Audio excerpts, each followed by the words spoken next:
अविनाश पांडे जी, सत्यव्रत चतुर्वेदी जी, अनु टंडन जी, वीर प्रताप सिंह जी, दिनेश शुक्ला जी, कमल तिवारी जी, भाइयों और बहनों, कांग्रेस पार्टी के हमारे सब कार्यकर्ता और प्रेस के जो हमारे मित्रों, आप सबको यहाँ बहुत बहुत स्वागत। शुरुआत करने से पहले मैं आपसे माफ़ी मांगना चाहता हूँ। थोड़ा लेट हो गया, मैं हेलीकॉप्टर में थोड़ी सी प्रॉब्लम आ गई थी, कानपुर में मौसम खराब हो गया तो आपको कष्ट हुआ, आपको यहाँ 1 घंटा ज़्यादा बैठना पड़ा, इसके लिए मैं आपसे माफ़ी मांगना चाहता हूँ।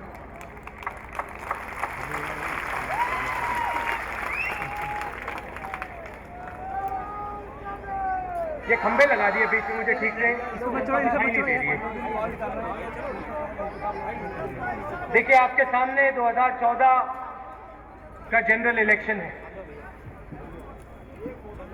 हिंदुस्तान अपना प्रधानमंत्री चुनेगा, अपनी सरकार चुनेगा और 2 विचारधाराओं की लड़ाई। एक तरफ कांग्रेस पार्टी, सबको एक साथ ले जाने वाली पार्टी,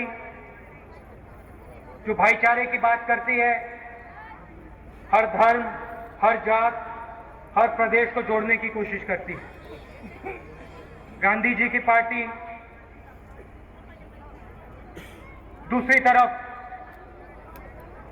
बीजेपी, जो लोगों को तोड़ते हैं। एक तरफ गांधी जी, दूसरी तरफ गोडसे जी।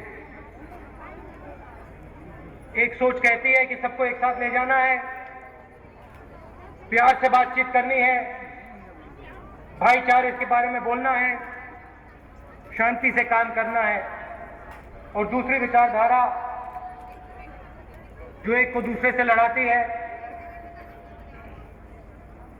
महाराष्ट्र में उत्तर प्रदेश के लोगों को भगाते हैं, कर्नाटक में महिलाओं को मारते हैं, यहां हिंदू को मुसलमान से लड़ाते हैं। जहां भी ये जाते हैं गुस्सा फैलाते हैं। अब आप देखिए, हमारा भाषण देखिए,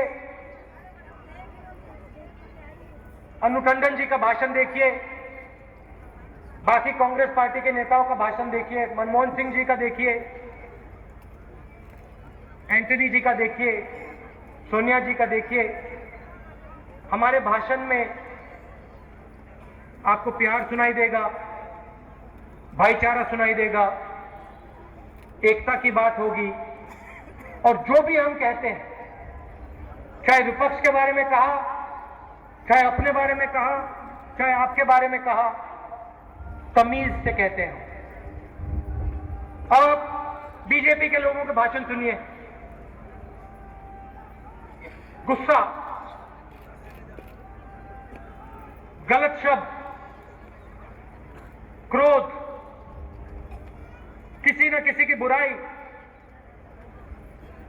सिर्फ वो होता है। आप भाषण सुनिए और मुझे बताइए,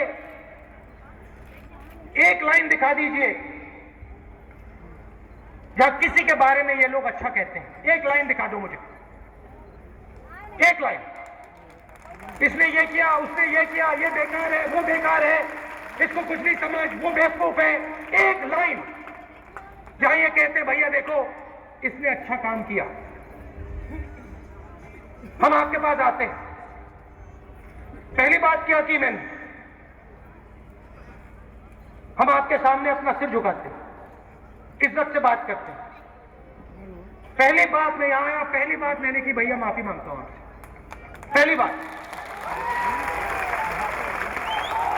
क्योंकि मैं जानता हूं कि ये जो देश चलता है, ये जो प्रगति होती है, कमियां जरूर हैं, हर चीज में कोई ना कोई कमी होती है, कमियां जरूर हैं।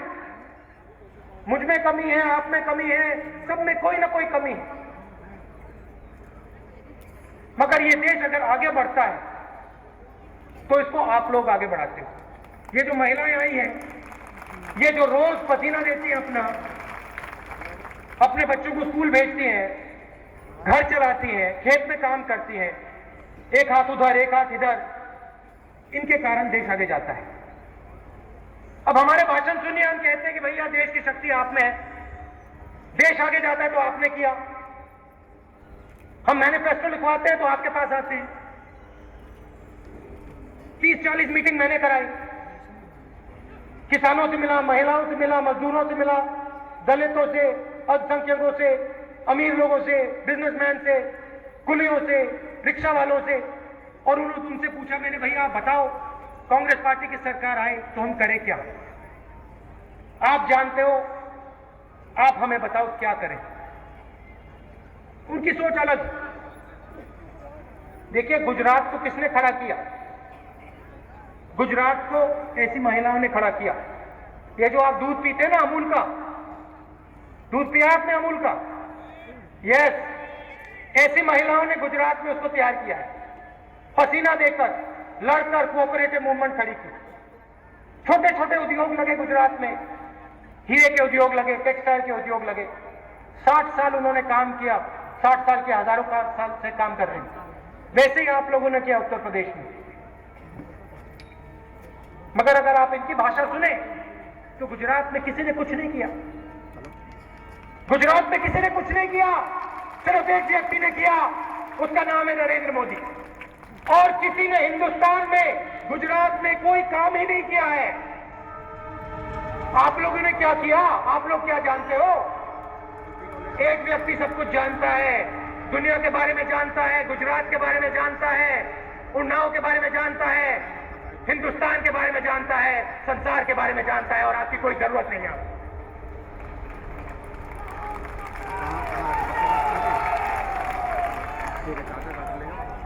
देखिए, आप एक बात अच्छी तरह समझ लीजिए, शक्ति आप में है, देश को आप आगे बढ़ाते हो, इसीलिए हम आपके पास आते हैं। और देश में कोई कमी नहीं है, कोई गुस्से की जरूरत नहीं है, कोई क्रोध की जरूरत नहीं है, हिंदू को मुसलमान से लड़ाने की जरूरत नहीं है, कोई जरूरत नहीं है। बहुत महान देश है, बहुत शक्ति है इसमें, सब प्यार से काम कर सकते हैं। पहले नंबर पे जाएगा ये, दूसरे नंबर पे नहीं, पहले नंबर पे जाएगा ये। हम आपके पास आए, आपसे पूछा मैनिफेस्टो में क्या होना चाहिए। आपने हमें कहा देखिए, आपने अधिकार की बात की, पिछले 10 सालों में आपने अधिकार दिए, जबरदस्त अधिकार दिए। रोजगार का अधिकार दिया, पहले रोजगार नहीं मिलता था, अब हर गरीब व्यक्ति को गारंटी करके 100 दिन का रोजगार मिलता है। भोजन का अधिकार दिया, यूपी में हमें मिला नहीं, क्योंकि वो मई के बाद देंगे, चुनाव के बाद देंगे, नहीं तो वो सोच रहे थे कि कांग्रेस पार्टी को फायदा हो जाएगा मुफ्त में खाना दिया तो उन्होंने रोक रखा है, मगर मई के बाद हो जाएगा। आपने कहा 3 और अधिकार दीजिए। कौन से अधिकार? सबसे पहले बड़े लोगों के लिए, अमीर लोगों के लिए अस्पताल का दरवाजा खुल जाता है। अपोलो हॉस्पिटल होता है, एस्कॉर्ट्स हॉस्पिटल होता है, बड़े बड़े अस्पताल होते हैं। गाड़ी आती है, लाल कालीन लग जाता है, जैसे ये लाल कालीन यहाँ है, लग जाता है, दरवाजे खुल जाते हैं। ऑपरेशन चाहिए ऑपरेशन मिल जाएगा, दवाई चाहिए दवाई मिल जाएगी, कुछ और चाहिए कुछ और मिल जाएगा। अमीर व्यक्ति के लिए अस्पताल का दरवाजा खुला है। दूसरी तरफ ये जो हमारी महिलाएं खेत में काम करती हैं, सुबह उठती हैं 4 बजे, खेत में काम करती हैं, 1 दिन 2 दिन 3 दिन 4 दिन, थोड़े दिन के बाद बीमार हो जाती हैं। मजदूरी करते हैं, 2-3 दिन मजदूरी होती है, तीसरे दिन बीमार हो जाता है आदमी। फिर जितना वो 3 दिन में बनाता है, एक पट्टी दवाई में चले जाता है। तो आपने हमें कहा देखिए, जो फैसिलिटी अमीर लोगों को मिलती है अस्पताल में, जो दवाई उनको मिलती है, वो आप गरीबों को भी दीजिए। आपने कहा कि मुफ्त में हर गरीब को गारंटी करके, हर मां को, हर बहन को गारंटी करके दवाई मुफ्त में मिलनी चाहिए।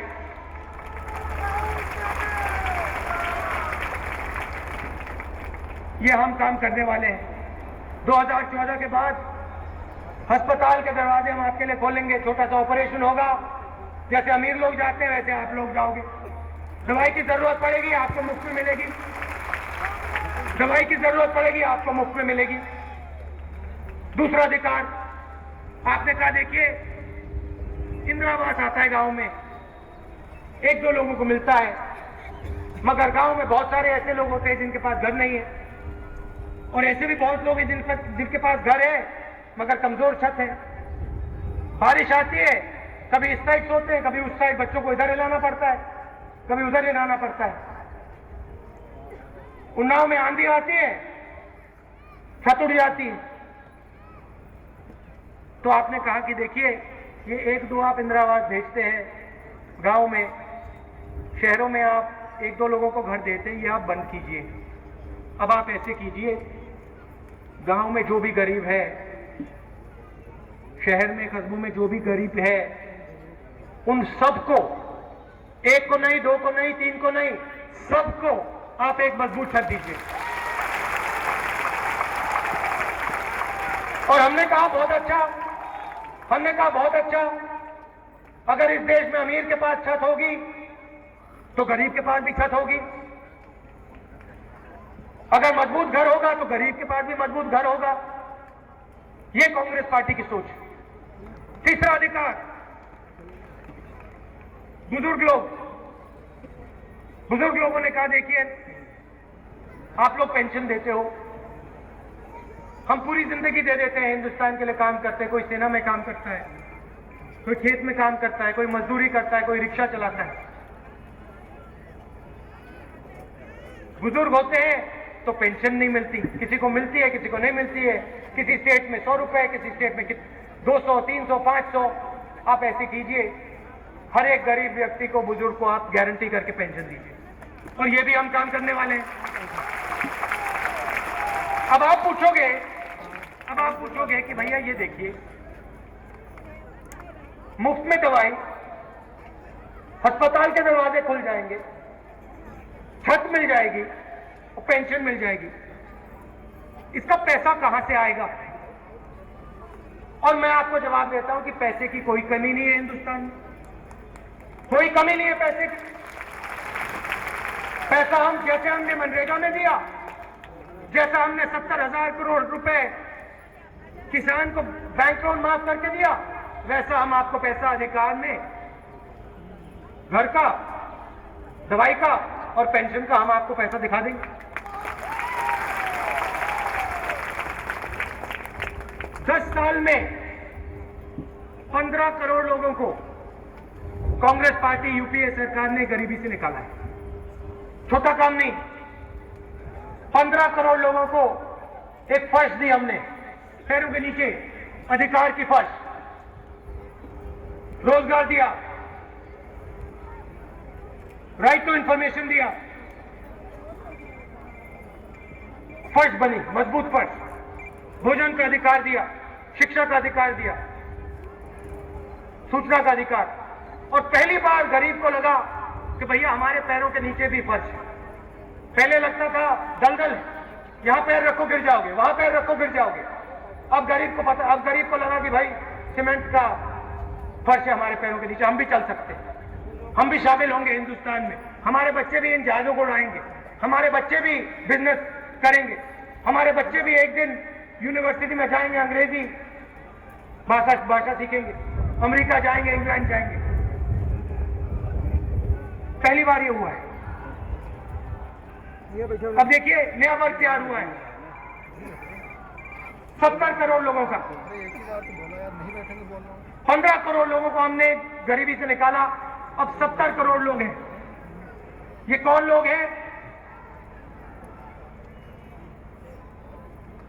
ठेले वाले, जो रिक्शा चलाते हैं, जिनसे मैं मिला, कुली जिनसे मैं मिला, छोटे किसान जिनसे मैं मिला, सिक्योरिटी गार्ड, ड्राइवर, सब्जी वाले, आंगनवाड़ी की महिलाएं, insurance agent, auto driver, truck driver, धोबी, बढ़ाई, इलेक्ट्रिशियन, ये लोग जो इस देश को चलाते हैं, 70 करोड़ लोग। अब ये 70 करोड़ लोग गरीबी रेखा से ऊपर हैं और मिडिल क्लास से नीचे हैं। हमारा लक्ष्य, हमारा वायदा कि इन 70 करोड़ लोगों को हम मिडिल क्लास में डाल के दिखाएंगे आने वाले 5 साल में। अब आप पूछोगे ये तो बहुत बड़ा काम है, ये काम कैसे होगा? यहां युवा बैठा है, कहेगा भैया हमें तो रोजगार चाहिए। आप अपनी घड़ी देखो, टी शर्ट देखो, जूता देखो, बेल्ट देखो, उसके पीछे आपको मेड इन चाइना दिखाई देगा, हाँ या ना? मेड इन चाइना, जो देखो made in China. Telephone made in China, mike made in China, light made in China, सबका सब मेड इन चाइना। तो हमने क्या किया? दिल्ली से लेकर मुंबई, मुंबई से लेकर बेंगलोर, बेंगलोर से लेकर चेन्नई, दिल्ली से लेकर कलकत्ता इंडस्ट्रियल कॉरिडोर तैयार किया। बड़ी बड़ी सड़कें बिछाई, बिजली पानी का साधन लाए और माल ढोने की railway line, dedicated railway line हमने तैयार की। कौन मदद कर रहा है? हमारी जापान की सरकार, जिनके साथ हमने पार्टनरशिप की है। वो पैसा लगा रहे हैं, मदद कर रहे हैं। हजारों उद्योगों को हम इस इंडस्ट्रियल कॉरिडोर पर लगाएंगे, जगह देंगे, उत्तर प्रदेश में जगह देंगे। और फिर क्या होगा मैं आपको बताता हूं। आज से 5 साल बाद जब आप अपनी घड़ी देखोगे, उसको पलटाओगे, उसके पीछे made in Unnao, made in Uttar Pradesh, made in Unnao, made in Uttar Pradesh. और आपको भी लगेगा, जब युवा अपनी घड़ी देखेगा, अपने जूते को देखेगा, वो भी कहेगा भैया मेरा पसीना इस जूते में है, मैंने इस जूते को बनाया, मैंने इस घड़ी को बनाया, मैंने इस टी शर्ट को बनाया, मैंने इस टेलीविजन को बनाया। आपको रोजगार मिलेगा, हिंदुस्तान तेजी से आगे दौड़ेगा। अब हम आपके पास आए, आपसे पूछा क्या करना है, आपने बताया। अब उनकी भी बता देता हूं आपको। मैनिफेस्टो खोला मैंने उनका, मैंने सोचा भैया 6 महीने लगे हमारे मैनिफेस्टो में, विपक्ष की इज्जत करनी चाहिए। मैं देखता हूं इन्होंने क्या लिखा अपने मैनिफेस्टो में। मैंने खोला ऐसे मैनिफेस्टो, खोला, अरे भाई इन्होंने तो हमारी नकल कर दी, इन्होंने तो हमारी नकल कर दी। हमारे मैनिफेस्टो में लिखा है स्वास्थ्य का अधिकार, इन्होंने अधिकार की बात नहीं की, कहा भैया स्वास्थ्य देंगे हम। हमने कहा 100 शहरों को हम तैयार करेंगे, उन्होंने कह दिया 100 शहरों को हम तैयार करेंगे। हमने इंडस्ट्रियल कॉरिडोर की बात की, शुरू कर दिया काम, 5 साल से काम शुरू है। जापानी कोलैबोरेशन में धड़ाधड़ वहां काम चल रहा है। उनके मैनिफेस्टो में लिखा है भैया हम इंडस्ट्रियल कॉरिडोर को तैयार करेंगे। अरे भैया हम कर रहे हैं, क्या बात कर रहे हो आप लोग? और उससे भी मजेदार बात आपको बताता हूं। ठीक है, गलती हो सकती है, नकल कर ली। कुछ महीने पहले सेना के लोग आए मेरे पास, प्रधानमंत्री के पास, सोनिया जी के पास। उन्होंने कहा देखिए ये 1 रैंक 1 पेंशन की जो बात है इसको आप कर दीजिए। अलग अलग लोग सेना में रहते हैं, किसी को कोई पेंशन मिलता है, किसी को कोई और पेंशन मिलता है, 1 रैंक 1 पेंशन आप कर दीजिए। ठीक है, प्रधानमंत्री जी के पास गया, उन्होंने कहा देखिए बिल्कुल सही बात है, होना चाहिए, कर दिया। 3 दिन में उन्होंने कर दिया। 3 दिन में 1 रैंक 1 पेंशन हो गया। मैंने देखा बीजेपी का मैनिफेस्टो, उस पर लिखा हुआ है कि हम जब सरकार में आएंगे तो हम 1 रैंक 1 पेंशन करेंगे। अरे भैया हो गया, वो हमने कर दिया, 3 महीने पहले कर दिया। आप क्या लिख रहे हो? देखिए मैनिफेस्टो, मैं उनको सुझाव देता हूं, मैनिफेस्टो आप ऐसे बनाइए कि हम भी थोड़ी नकल कर लें, 1-2 चीज हम भी उठा लें उसमें से। आपके बीच में नहीं आएंगे, क्योंकि वहां सिर्फ ज्ञान एक व्यक्ति के पास है और किसी के पास नहीं। वो जानते हैं, उन्होंने मैनिफेस्टो लिखा है, सब कुछ जानते हैं हिंदुस्तान में क्या होना है क्या नहीं होना है, सब मालूम है उनको। तो मैंने सोचा अगर उनको मालूम है तो मैं उनके मॉडल की भी थोड़ी बात कर लेता हूं। क्या कहलाता है उनका मॉडल? गुजरात मॉडल। सुना है नाम? सुना है? भैया यूपी की जनता है, जोर से बोलो, सुना है नहीं सुना है? सुना है, ठीक है। अब मैं इसके बारे में 2-3 आंकड़े आपको दे देता हूं। शुरुआत कैसे हुई? पहला काम, 10 साल पहले एक बिजनेसमैन हुआ करता था, एक उद्योगपति थे, उनकी कंपनी में 3000 करोड़ रुपए का टर्नओवर था। 3000 करोड़ रुपए की कंपनी थी। 10 साल में अदानी जी की कंपनी 3000 करोड़ से जाकर 40,000 करोड़ की कंपनी बन गई। 40,000 करोड़ रुपए 10 साल में एक व्यक्ति की कंपनी बन गई। अब आप मुझसे पूछेगा तो क्या हुआ? बहुत अच्छा काम किया होगा इसने, बहुत होशियार होगा, जानकारी होगी, अच्छा बिजनेस किया होगा। बहुत अच्छा सवाल है। तो ये जो 40,000 करोड़ रुपए आए, ये कहां से आए? बता देता हूं। 45,000 एकड़ 45,000 एकड़ जमीन इनको मोदी जी ने दी। किसान की जमीन, गरीबों की जमीन उठा के 45,000 एकड़ जमीन दे दी। अब आप पूछोगे कि भाई 45,000 एकड़ होता कितना है? तो मैं आपको बताता हूं। वाराणसी से ज्यादा जमीन है।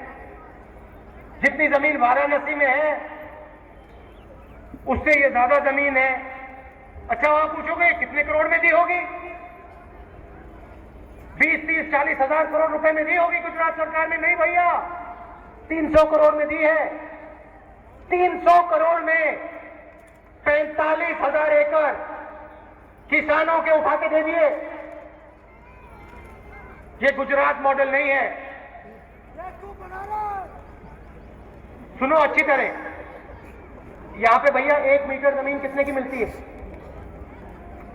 कितने की मिलती है 1 मीटर जमीन? 5,000 रुपए। अब सुनो, मोदी जी ने अडानी जी को 45,000 एकड़ 1 रुपया मीटर, फिर से सुनो, 1 रुपया मीटर के लिए जमीन दी। 1 रुपया में भैया टॉफी मिलती है उत्तर प्रदेश में। ये गुजरात मॉडल नहीं है, ये टॉफी मॉडल है, टॉफी चॉकलेट मॉडल। एक उद्योगपति को उठा के पूरी जमीन दे दो, किसान की जमीन दे दो, वो भूखा मर जाए कोई फर्क नहीं, दो। और फिर कहते भैया गुजरात चमक गया। हां जी, अडानी जी की कंपनी चमक गई, किसान मर गया। ये है इनका मॉडल। दूसरी बात बताता हूं, आपने टाटा नैनो गाड़ी देखी है? नैनो देखी है? ठीक है। नैनो के लिए मोदी जी ने 10,000 करोड़ रुपए 10,000 करोड़ रुपए टाटा कंपनी को दिया। अब आप कहोगे ठीक है, लोन दिया तो क्या? ठीक है। किसान को गुजरात में 12 से 14% बैंक लोन मिलता है। फिर से दोहरा देता हूं, किसान को 12 से 14 रुपए में बैंक लोन मिलता है। किसान गरीब होता है, किसान को पैसे की जरूरत होती है। 70,000 करोड़ कांग्रेस पार्टी ने दिया। टाटा कंपनी को 10,000 करोड़ रुपए 0.1% लोन दिया गया 25 साल के लिए। 10,000 करोड़ रुपए 0.1% रेट पे 25 साल के लिए। किसका पैसा? गुजरात के किसान का पैसा। ठीक है। और बताता हूं, अगर आप गुजरात में 1 साल का शिक्षा का पैसा, स्वास्थ्य का पैसा जोड़ दीजिए, स्कूल का पैसा, कॉलेज का पैसा, यूनिवर्सिटी का पैसा, अस्पताल का पैसा, दवाई का पैसा, अगर आप इस सब को जोड़ देंगे तब भी 10,000 करोड़ रुपए नहीं बनते, तब भी 10,000 करोड़ रुपए नहीं बनते। इन्होंने पूरे स्वास्थ्य का पैसा, स्कूल, कॉलेज, शिक्षा का पैसा उठा के एक उद्योगपति को बैंक लोन में दे दिया। 25 साल का बैंक लोन 0.1%। ये है इनका गुजरात मॉडल, ये है इनका गुजरात मॉडल। समझो, अब समझो, ये जो मार्केटिंग हो रही है इनकी, जो पोस्टर लग रहे हैं, धड़ाधड़ टीवी पे आ रहा है, अब समझो इसका पैसा कहां से आ रहा है। ये है गुजरात मॉडल का चमत्कार। अच्छा, और जब ये हो रहा है, टाटा नैनो को 10,000 करोड़ रुपए मिल रहा है, अदानी जी को 45,000 एकड़ दिया जा रहा है, 1 रुपए एकड़। 8,000 किसानों ने आत्महत्या कर दी गुजरात में, 8,000 किसानों ने आत्महत्या कर दी, मर गए। उनका तो कोई नहीं पूछ रहा। 40 लाख परिवार है गुजरात में जो बीपीएल से नीचे है। बीपीएल लाइन जानते हो कितने की है गुजरात में? गुजरात में अगर आपके पास 11 रुपए हैं तो आप बीपीएल में हो, 12 रुपए हैं तो आप एपीएल में हो। 12 रुपए की बीपीएल लाइन है भैया।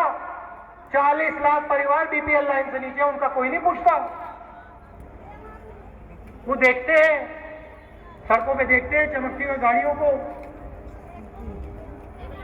दूसरी बात बता देता हूं, 2 में से एक बच्चा भूखा है गुजरात में, गरीबों का 2 में से एक बच्चा भूखा है, और 40% लोगों को पीने का पानी नहीं है।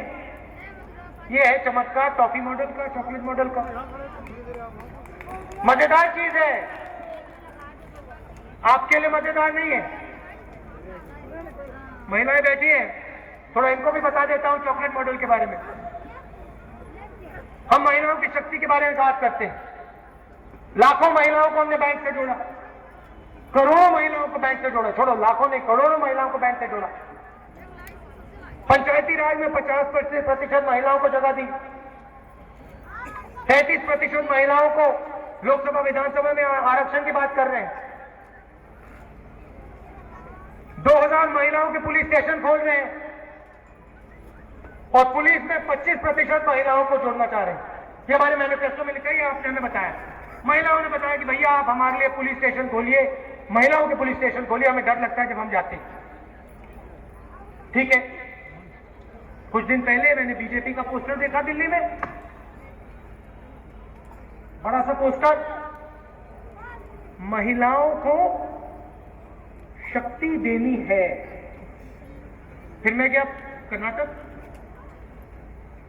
कर्नाटक में गया, वहां पे मीटिंग में कांग्रेस पार्टी के नेता ने कहा कि यहां पे तो बीजेपी के नेता, बीजेपी के जो कार्यकर्ता हैं महिलाओं को मारते हैं। एक महिला मैंगलोर में पब में चली गई, उसको मार मार के वहां से बाहर भगाया। नहीं, जोर से बोलो भैया। फिर क्या हुआ? फिर मैं गया छत्तीसगढ़ में उनके मंत्री ने कहा है कि छत्तीसगढ़ से 22,000 महिलाएं गायब हो गई। सरकार को पता नहीं कहां गई। 22-20,000 महिलाएं गायब, किसी को नहीं मालूम।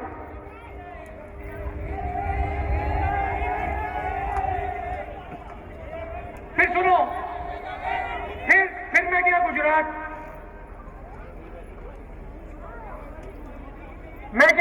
और गुजरात में हमें बताया गया कि जो चीफ मिनिस्टर की शक्ति होती है, पूरी शक्ति जो पुलिस में होती है, इंटेलिजेंस में होती है, आपकी शक्ति जो अखिलेश जी को आपने शक्ति दी है, वो शक्ति गुजरात में उस शक्ति का किस प्रकार प्रयोग होता है मैं आपको बताता हूं। महिला के फोन टैप होते हैं। एक महिला उसका फोन टैप होता है, सुनते भैया ये क्या कह रही है, पुलिस उनके पीछे दौड़ती है, क्या हो रहा है, कौन है ये, किससे मिल रहे हैं।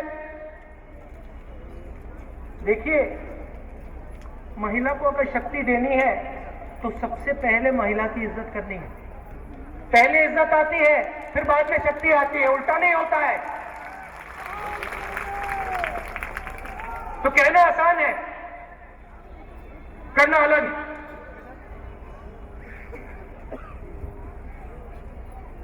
महाराष्ट्र में जाएंगे, इनके पार्टनर हैं शिवसेना, बड़ी बड़ी मीटिंग होगी और यहां से उन्नाव से जब आपके लोग जाते हैं, शिवसेना के लोग आपको पीट के भगाते हैं, वहां से कहते हैं जाओ वापस यूपी, यहां क्या कर रहे हो, भागो यहां से। बिहार के लोगों को मारते हैं, कहते भागो यहां से, क्या कर रहे हो तुम लोग, निकलो यहां से, तुम्हारी कोई जरूरत नहीं। पंजाब से सिख किसान आए मेरे पास, रो रहे थे, कहते भैया देखिए आजादी से हमें जमीन दी गई, गुजरात की सरकार ने जमीन दी,